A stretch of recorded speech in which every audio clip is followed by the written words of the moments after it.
Halo sahabat cerita malam, balik lagi bareng gua Andi di channel YouTube gua yaitu.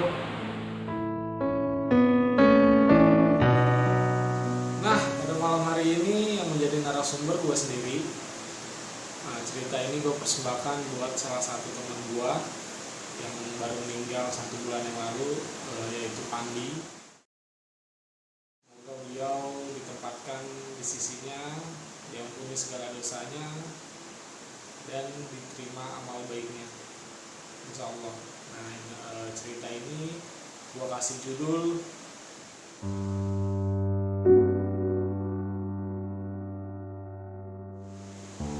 Nah, cerita ini terjadi di tahun 2010, dimana di tahun 2010 itu gua bekerja sebagai cleaning service di salah satu tempat hiburan di daerah Kota Tua Jakarta. Ya, mungkin teman-teman yang pernah main ke Kota Tua tahulah tempat hiburannya di mana. Nah, di sana gue bekerja sebagai cleaning service. Nah, kebetulan di dalam tempat hiburan malam itu ada namanya karaoke, room karaoke ya. Jadi per lantai itu ada room karaoke-nya, terus di situ juga ada kalau dulu namanya diskotik ya, kalau sekarang mungkin klub, tempat orang dugem lah kasarnya. Nah, gue sebagai cleaning service kerja di situ. Nah, cleaning service ini ada beberapa bagian atau tim. Nah, gue ini sebagai tim GC atau general cleaning. Tugasnya ngapain? Tugasnya cuma ngebersihin kaca dari kaca koridor dari lantai 1 sampai lantai paling atas. Nah, temen gue ini si Pandi itu dia bagian di room karaoke-nya. Nah, kebetulan di lorong-lorong room karaoke itu kalau malam itu memang terang karena banyak lampu kiri kanannya, terus lampu-lampu tembak, dan ramai juga kan, ada waiters, pengunjung. Nah, ini kejadiannya itu jam 1 siang, karena jam-jam segitu tuh tamu belum pada datang dan lorong itu gelap banget. Jadi lampunya itu cuman di pojok, di tengah, sama di pojok lagi gitu. Jadi kan dia panjang, di pojok sini, sama di tengah. Jadi memang gelap gitu. Nah, ceritanya itu gua dari tim GC udah bersihin tuh. Tim GC itu cuma sendiri ya, gua doang ya. Jadi gua habis bersihin kaca di koridor lantai 2 kalau nggak salah, lantai 2. Nah, si Pandi lagi di ruang karaoke-nya, dia juga lagi bersih-bersih juga. Nah, kebiasaan kita itu jailnya apa? Jadi di saat semua masuk ke room karaoke, kan di luar nggak ada orang sama sekali. Nah, kadang-kadang itu ada teknisi soundman, teknisi listrik, kadang-kadang suka lewat. Bahkan teman sendiri ya, sama housekeeping itu suka lewat. Nah, kejadiannya itu kita tahu nih kalau orang jalan kaki itu pasti kedengeran langkah kakinya, walaupun jauh itu kedengeran suara langkah kaki orang. Nah, pas di saat gue lagi di dalam sama si Pandi dan satu lagi teman gue, itu kita nggak dengar suara langkah kaki. Kita intip, kita buka tuh pintu pelan-pelan, kita buka pelan-pelan, kita lihat siapa nih. Wah, ternyata ada soundman yang mau ngetes sound yang ada di dalam ruang karaoke. Nah, gua sama Pandi biasa jahil, kerjain yuk gitu. Nah, pas itu gua di ruangan itu gua sendirian, gua bilang, Pan, lu keluar, lu temuin aja soundman-nya, bilang aja gua mau pindah ruangan gitu. Tapi gua di dalam ruangan itu gua sendiri, pintu gak gua tutup full, gua buka sedikit doang. Karena apa? Gua biar bisa ngintip. Nah, di saat Pandi keluar sama temen gue yang satu lagi, memang ketemu sama soundman-nya. Ya, sapaan lah, Bang, mau kemana? Oh, dari rumah lu gitu kan. Kan memang ada room-roomnya kan, nomor-nomornya gitu kan. Oh, gue mau ke room ini. Nah, kebetulan room yang dituju sama soundman itu room yang ada guanya, ya kan. Pas banget gue bilang, gue diem di dalam. Nah, di saat soundman itu jalan, si Pandi udah pindah ruangan lah, di soundman-nya jalan set menuju ruangan gua. Itu gagang pintu itu gue kotek sambil gue ngintip. Nah, gue lihat soundman-nya kaget tuh, bengong gue diem lagi ya kan, gue kotek-kotek lagi, kotek gitu ya untuk gagang pintunya.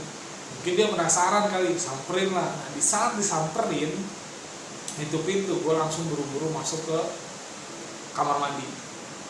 Tapi tetap pintunya nggak gue tutup full biar gue bisa ngintip kan. Terus dia buka, nggak ada orang. Gue ngeliatin dia celinguk gitu kan, lihat-lihat kok ada. Nah di situ di dalam kamar mandi itu pintunya gue kotek-kotek lagi, kotek gituin kan, gue bunyiin lah intinya. Dia penasaran tuh, dengan rasa takut dia buka pintunya, langsung gue kagetin, wah ya, marah sempet soundman-nya, wah sialan lu lah, pokoknya kata-kata binatang keluar semua lah. Tapi ya namanya kita udah biasa lah, udah kenal sama temen gitu kan, ketawa kita, wah udahlah, akhirnya ngobrol di dalam. Terus gue bilang, bang, gue ke atas dulu lah, ngerjain yang belum kelar nih, tinggal lantai atas gitu ya kan. Udah tuh gue tinggal tuh soundman-nya sendirian, gue tinggal ke atas, gue habis ngerjain semua, beres dah tuh kerjaan. Habis beres kerjaan, gue capek nih. Nah biasanya kalau gue langsung turun ke office itu pasti disuruh lagi. Nah gue bingung nih, gue mau kemana nih gitu kan. Nah udah gitu, gue bilang gue mau istirahat aja lah di tempat dugem lah atau diskotiknya kan. Nah di room karaoke ini ada namanya room VIP. Jadi di setiap room VIP itu ada pintu menuju ke balkon diskotik gitu. Nah, di situ gua lewat, gua keluar dulu, udah selesai pekerjaan. Nah gua lewat tangga darurat, gua langsung ke sofa yang di pojok-pojokan diskotik itu, tempat dugem itu, karena posisinya kan gelap kan, jadi ruangan kayak gitu tuh nggak ada lampunya. Nah, walaupun aktif juga kan lampunya cuma sedikit-sedikit, jadi nggak full lampu. Nah, pas gua masuk, gua lihat tuh, ada si Pandi tuh gitu kan. Nah, ternyata Pandi udah istirahat duluan di situ, karena kita tahu kalau kita ke office pasti disuruh lagi gitu. Ya kita duduk di situ, kita ngobrol. Nah kebetulan si Pandi kayak namanya dulu masih muda lah ya, masih sering minum. Situ Pandi udah nyediain bir. Itu dulu 2 pitcher itu satu pitcher itu 1 tekok, nggak salah tekok kaca. Itu 2 pitcher. Nah, kita sambil makan di situ, sambil ngemil, biasanya tuh sambil makan mendoan. Itu udah pasti tuh orang mendoan sama kita bertiga tuh posisinya. Bertiga kita ngobrol-ngobrol, nggak lama soundman juga datang. Lu di sini katanya. Iya bang, gitu kan. Udah tuh di situ ngobrol-ngobrol sebentar, soundman-nya pergi lagi. Oh gue ngerjain yang lain dulu. Oke, kata gue gitu kan sama Pandi. Oke bang, gue di sini dulu gitu kan. Itu sekitar jam 2 kalau nggak salah, karena kita pulang jam 3 sore. Masih sip-sipan kan, pagi, sore, malam.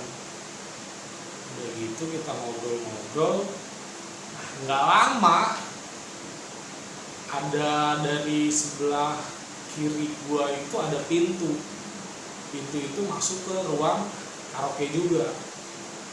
Saat itu gua lagi ngobrol-ngobrol sama si Pandi, sama temen gua satu lagi, ada suara pintu persis sama yang gua lakuin ke soundman itu. Jadi gagangnya bunyi tak gitu. Gua lihat-lihatan sama Pandi, gua bilang, "Pan, lu denger nggak?" Kata Pandi, "Iya gua denger," katanya. "Soundman kali," dia gitu kan. Oh iya, gua pikir karena soundman kan udah pergi lagi kan, wah dia mau ngerjain gua lagi nih gitu kan, mau bales nih gitu. Masih itu, "Bang, jangan mainin pintu, ntar rusak," gitu kan. Tapi nggak ada balesan, nggak ada ketawa, nggak ada apa gitu kan. Udah tuh sekali, 2 kali, begitu lagi, tek. Sampai gue bilang, "Bang, lu mau ngerjain gua?" Gitu kata gua. "Lu mau gantian bang ngerjain gua?" Gitu. Udah gitu nggak ada balasan lagi. Penasaran kan, kata si Pandu, "Udah biarin aja lah, biarin," kayak gitu kan. Mungkin balas dendam kali. Iya kali lah, udahlah biarin aja gitu kan. Minum lagi, terus makan mendoan, ngobrol ngobrol sambil dengerin musik tuh. Itu posisi gelap semua, benar-benar gelap. Begitu 3 kalinya bunyinya lebih kenceng, kotak sama kayak pintu di tendang, dar. Kelihatan nih bertiga. Gue penasaran kan, bang, masa soman sih bang, apa begitu bang, jangan. Kata Pandi, udah yuk lihat yuk, kayak gitu. Pas gua samperin ya kan, Pandi, gua sama teman gua lagi. Teman gua ini namanya Ian kalau nggak salah, gua lupa sih makanya gua sebutin sekarang gua ingat. Namanya Ian tuh, udah gua samperin, set, bukalah pintu sama Pandi, trek. Pintunya tuh, itu kebuka, nggak ada orang. Karena tadi gua ngerjain dia ngumpet kali ini kamar mandi nih. Gua buka kamar mandi, gak ada orang sama sekali. Jadinya si Pan tuh lihat depan, takutnya ngumpet di depan gitu kan. Cari tuh masuk Pandi, gak ada nih gitu. Waduh, kata Ian, lo ngeliat gak? Agak ada juga, kata Ian gitu kan. Wah, kita udah dak-dikduk nih. Bang, keluar lu bang. Udahlah, gak usah bercanda mulu gitu. Jadi dia gak ada sautan tuh. Kata Pandi, udahlah keluar gitu. Pas kita keluar, ngobrol lah kita di situ. Itu tuh perasaan takut, perasaan wah siapa kayak gitu. Siapa? Nah nggak lama soalnya itu datang lagi. Wah kita tambah kaget kan. Kita tanyain, bang, lu tadi ngontrak pintu bang? Enggak, gua aja baru datang katanya. Lu kan yang tadi ngerjain gua katanya, masa gua balas dendam katanya gitu. Ya gua pikir lu balas dendam juga. Nah, kayak gitu, udah tuh duduk tuh kita jadinya berempat. Bunyi lagi, tok. Wah, siapa tuh bang katanya? Kasih Pandi tuh, siapa tuh bang? Ke orang soalnya kan, soalnya nggak tahu katanya. Lu udah ngecek belum? Udah tadi gua udah ngecek nggak ada orang gitu. Udah tuh kita pada udahlah kita duduk aja gitu kan, ngobrol ya namanya tempat begitu kan, namanya gelap, nggak pernah kena matahari ya, kita nggak tahu tuh tadinya. Begitu udah ngobrol. Nah salah satu temen gua ini ngeliat ada cewek rambutnya panjang, pakai baju merah, sepatunya merah, mukanya nggak kelihatan karena ngebelakangin kita kan. Nah kita pikir gini, tadi nggak ada orang, kok itu ada cewek, tamu kali, begitu kan. Mana mungkin tamu datang jam segini sendirian lagi gitu. Kita ya pada debat lah. Kita lihat tuh itu masih ada tuh. Kita debat, kita mau samperin tadinya, kata soundman, jangan dulu, biarin gitu. Gak lama kita lihat lagi tuh cewek, gak ada sama sekali. Kita selingan, itu cewek kemana ya? Itu pakaiannya ya, baju merah, dress merah, sepatu merah, bawa tas merah, bawahnya serba merah. Begitu kita diem tuh, udah ngobrolnya pada kaget kan, kok gak ada gitu. Udah tuh ngobrol lagi, udah biarin aja gitu. Gak lama teman gua ini kaget, Ian ini kaget, wih itu yang tadi. Ternyata pas dilihat matanya yang satu di sini, yang satunya di sini, mulutnya berbusa. Wah itu sontak kita lari, itu namanya meja, kursi, tendangin lari keluar. Ya kan, lari keluar, ditanya tuh sama security, pada kenapa lu katanya? Bukan security, supervisor lagi itu, supervisor waiters ya. Pada kenapa? Nggak ada yang mau ngaku. Enggak apa-apa, tapi sambil lari kan. Sambil lari itu udah kita adem di luar, kita ngobrol, udah tenang lah hati, baru kita cerita, bang, tadi kita ngeliat setan, pakaiannya merah, rambutnya panjang, tas merah, sepatu juga merah, kita bilang gitu kan. Saya matanya satu di sini, yang satu di sini, bilang gitu. Itu sampai masih gemeter tuh, tahu itu hati sih udah agak tenang, tapi badan masih gemeter kan. Nah, supervisor waiter ini tahu ternyata itu cewek baru 1 minggu overdosis di situ, overdosis narkoba. Kan kita nggak tahu kan, karena kan itu kejadiannya malam, begitu pasti ditutupin, ya kan. Kita kaget tuh, wah bener bang, saya bilang gitu kan. Akhirnya kita balik lagi ke situ, beraniin diri, nggak ada. Emang karena kita rame-rame kan berani. Akhirnya bilang pulang aja, pulang gitu, keluar.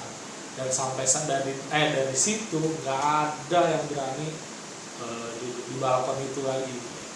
Kita sebutnya setan merah namanya. Nah, kita cerita sama temen, ternyata sering memang nongolin di situ katanya.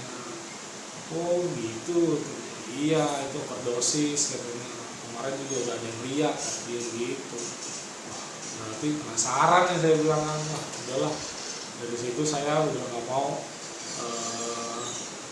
menjahilin orang-orang lagi gitu. Takut lah, itulah makanya cerita ini saya namain dari ngejailin hingga jadi kenyataan gitu, balasannya seperti itu. Nah, itulah cerita pengalaman saya bareng Pak Adi. Sebenarnya banyak cerita di tempat itu ya, karena hampir setahun lah saya kerja di situ. Ada juga cerita sama Pak Adi nih, sekalian aja lah, pas kita lagi bersihin itu kebetulan gue lagi berdua tuh sama si Pak Adi di lantai 2. Itu pagi-pagi itu jam 7 jam 8 pagi lah baru kita masuk. Gue masih bawa sapu, bawa pel, si Padi bawa ember isi air ya kan, sunlight segala macam. Kunci masih di gua nih, gua buka pintu. Pas gua buka itu kayak ada kilatan cahaya nyambut. Itu gua nggak kabur dulu si Padi. Gua lihat-lihat dulu, nggak lama kabur baru ya kan. Kabur, kita diemin dulu, ada kali setengah jam, dipanggil dia sama supervisor, lu kenapa nggak ngerjain? Aduh bang, enak awalnya gitu, padahal ini apa, udah ngeliatin gituan, kita takut kan. Udah gitu lah, diem, baru gua ngobrol, bang tadi ada cahaya bang, gitu. Oh yang bener lu, kata supervisor. Iya bener bang, tanya aja si Pandi bang gitu. Iya ada, yaudahlah bertiga nih, akhirnya bertiga tuh. Tiga si Padi di luar, gue di kamar mandi kan. Tim GC kan banyak kaca kan di kamar mandi, bersihin kaca dulu. Nah, habis itu gue nyikat lantai tuh, gue arahnya ke toilet, ke arah kloset, arah gue nih, karena kloset di sini pintu sebelah sini, jadi gue ngebelakangin pintu. Gue lagi gesek, gue lagi bersihin, rasa gue ada yang batuk di belakang. Apa itu ya, dan nengok nggak ada orang, batuk tuh sampai 3 kali. Saking penasaran gue bersihin WC tuh jongkok, penasaran gue ngeliat dari kolong itu, namanya ikatan pocong ambang, bener-bener gue ngeliat banget itu. Gue diem, gak banyak ngomong, balik badan kabur gue. Si Pandi yang tadinya nggak tahu apa-apa kan lagi ngepel, ikut lari. Pas sampai di bar, lu kenapa lari? Udah pocong bang. Supervisornya juga ikut lari kan, masa gue lari dari kamar mandi gue langsung lari, nggak nanya siapa-siapa, nggak bilang apa-apa. Supervisor kaget, si Pandi kaget, sama-sama tuh lari itu. Supervisornya dulu siapa ya? Pak Bagas kalau nggak salah. Ya mudah-mudahan Pak Bagas nonton, kalau masih sehat. Gitu kan, udah pocong bang gitu. Banyak lah cerita di situ, tapi ya sedikit aja cerita kali ini. Mudah-mudahan terhibur ya dengan cerita gue kali ini, karena memang mistis tapi lucu juga. Ya itu aja buat teman-teman. Nah, sahabat cerita malam, jangan lupa di like, share dan subscribe agar channelku bisa berkembang lagi. Gue bisa ngobrol-ngobrol sama narasumber yang lain dan lebih bersemangat lagi bikin kontennya. Terus tetap jaga kesehatan masing-masing karena masih suasana corona. Selamat malam.